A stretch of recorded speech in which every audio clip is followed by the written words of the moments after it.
Hello guys, তোমরা সবাই কেমন আছো? আশা করি সবাই ভালো আছো, আর আমিও অনেক ভালো আছি।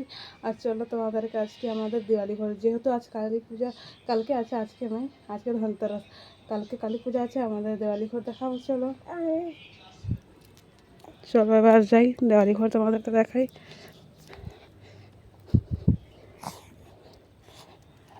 এই দেখো ছোট্ট মোটো দেওয়ালি ঘর দেখতে পাচ্ছ।